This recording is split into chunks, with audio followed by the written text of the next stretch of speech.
వాడెవడో ఒకడు ఉంటాడు పంది, కోస్తే 2 ఊళ్ళకి సరిపోతావు, నువ్వు 2 ఊళ్ళకి సరిపోతావు. నేను ఈ వేదిక నుంచి చెప్తున్నా, వాడెవడో హమారా ప్రసాద్, అరే బిడ్డ, నువ్వు ఆంధ్రప్రదేశ్ రాష్ట్రంలో అడుగు పెట్టావా, మళ్ళీ నువ్వు ఆంధ్రప్రదేశ్ రాష్ట్రానికి రావటానికి 2 కాళ్ళు ఉండవు, గుర్తుపెట్టుకోమని ఈ వేదిక నుంచి నేను తెలియజేస్తున్నా. వాడికి పోటీ పడేటువంటి ఇంకో పంది ఉంది ఇక్కడ. ఆ పంది పేరు రఘురామకృష్ణం రాజు. నేను ఈ వేదిక నుంచి చెప్తున్నా, మిస్టర్ రఘురామకృష్ణం రాజు, నేను లిల్లీ పుట్టే. ఎందుకంటే కోస్తే 3 ఊళ్ళకి సరిపోయే నీ ముందు ఎవడైనా లిల్లీ పుట్టేరా బొగడం, ఎవడైనా లిల్లీ పుట్టే. నీకు ఛాలెంజ్ చేసి చెప్తున్నా, ఈ వేదిక నుంచి నీకు ఛాలెంజ్ చేస్తున్నా. నువ్వు దమ్ము ధైర్యం ఉంటే, అరే నువ్వు సూట్ వేసుకోరా ఒక్కసారి, నేను చూస్తా నీకు. నువ్వు సూట్ వేసుకో. భీమవరంలో ఉన్న క్లాత్ మార్కెట్లో మొత్తం బట్టలు కొన్నా కూడా నీకు సూట్ సరిపోదు. భీమవరంలో ఉన్న క్లాత్ మొత్తం కొన్నా కూడా నీకు సూట్ సరిపోదు. నువ్వేంట్రా సూట్ గురించి మాట్లాడుతున్నావు? I'm very sorry to say. ఎందుకంటే లిల్లీ పుట్టు లాంటి నువ్వు నన్నంటే, నేను అడవి పందాన్ని నిన్నానా? కొవ్వు పట్టిన పందాన్ని నిన్నానా?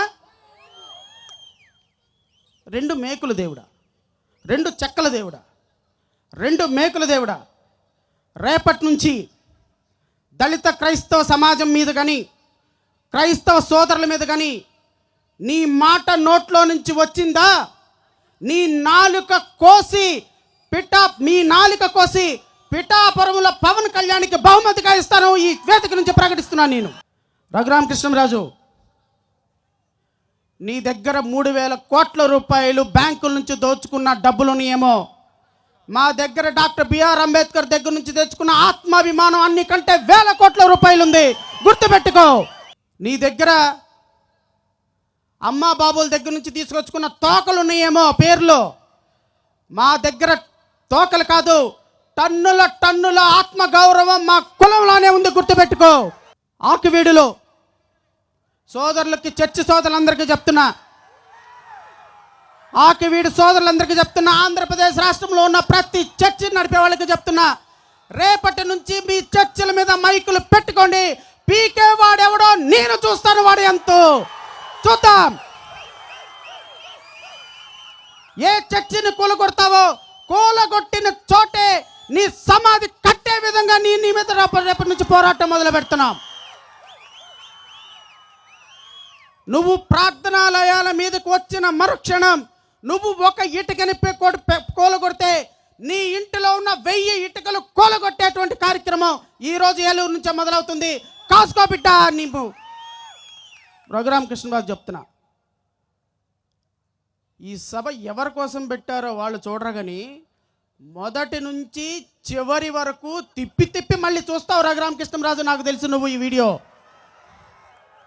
నీకే చెప్తున్నా, తిప్పి చూస్తాడు, నాకు తెలుసు ఆ సంగతి. 4 పెగ్గులు కాదు 40 పెగ్గులు వేసుకున్నా నీకు మత్తెక్కదు, నాకు తెలుసు ఈ రోజు నుంచి. రఘురామకృష్ణరాజుకు చెప్తున్నా, దళిత క్రైస్తవుల మీద యుద్ధం నువ్వు మొదలుపెట్టావు, ముగింపు నేనిస్తా నీకు. రఘురామకృష్ణరాజు చూసుకో.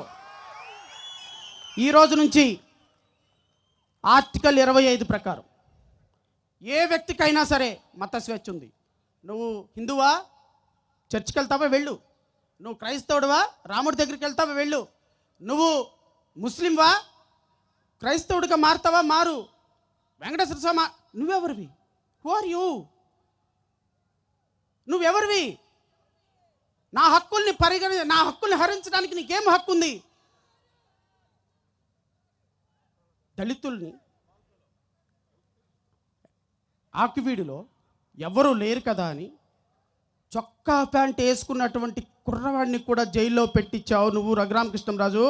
నిన్ను పంచ ఇప్పి, నేను మళ్ళీ చెప్తున్నా, నిన్ను పంచ ఇప్పి రాజకీయంగా బట్టలు ఇప్పదీసి ఆంధ్రప్రదేశ్ రాష్ట్రంలో నీకు నిలువ నీడ లేకుండా చేయకపోతే ఇక్కడ కూర్చున్నటువంటి దళితులు దళితులే కాదనైతే నేను వేదిక నుంచి సెలవిస్తున్నా. నువ్వు నేను రఘురామకృష్ణంరాజునే కాదు, ఎవరికైనా సరే ఒకటే మాట చెప్తున్నా.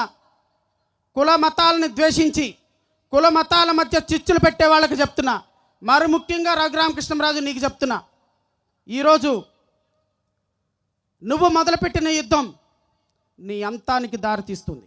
ఆంధ్రప్రదేశ్ రాష్ట్రంలో నీకు ఏ రాజకీయ పార్టీ టికెట్ ఇచ్చినా ఆ రాజకీయ పార్టీని చెప్పి ఓడించటం ఈరోజు దళితుల మీద ఉన్నటువంటి మొట్టమొదటి కర్తవ్యం.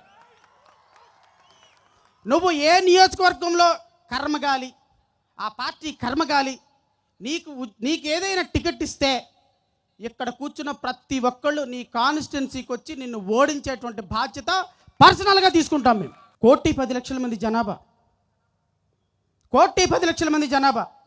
రఘురామకృష్ణంరాజు సామాజిక వర్గం మ్యాక్సిమం 45 లక్షలు ఉంటుంది.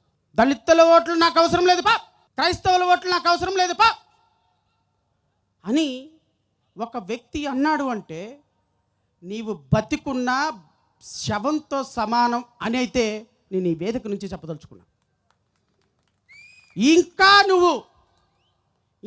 నువ్వు మేల్కొనకపోతే, ఇంకా నువ్వు దేవుని నామం పేరిట ఒక పార్టీకి ఓట్లే ఇస్తే, ఇంకా నువ్వు నీ అస్తిత్వాన్ని, నీ జీవాన్ని, నీ సజీవాన్ని ప్రశ్నిస్తూ బతికున్న శవంగా నేను వర్ణిస్తున్నటువంటి ఒక వ్యక్తి కోసమో ఒక పార్టీ కోసమో నువ్వు ఇంకా నిలబడితే నేను మన భావితరాలు తిరిగి తీసుకురాలేని నష్టాన్ని కొని తెచ్చుకున్నట్టే అని మీరందరూ భావించారు. ఈరోజు ఆకువీడులో, ఈరోజు భీమవరంలో మన సోదరులకు వచ్చినటువంటి కష్టం, చొక్కా ప్యాంట్ వేసుకున్న పిల్లవాడిని కూడా ఒక పశువు కంటే హీనంగా తీసుకెళ్ళి స్టేషన్లో పెడితే, నా ఇష్టం వచ్చినటువంటి ఆలయాన్ని నేను ఇక్కడ కడతాను అని చెబితే, నా దగ్గర కోర్టులున్నాయి, న్యాయస్థానాలను కూడా నేను కొంటానని చెబితే, ఈ రాష్ట్రంలో 1,10,00,000 మంది దళితుల ఆత్మ గౌరవాన్ని సుప్రీంకోర్టు వరకు తీసుకొని వెళ్ళి స్టే ఆర్డర్ తీసుకోబెట్టి ఈరోజు నిలబెట్టినటువంటి ఘనత జడా శ్రావణ్ కుమార్ది. రఘురామకృష్ణంరాజుని నిలువరించిన ఘనత కూడా నాదే.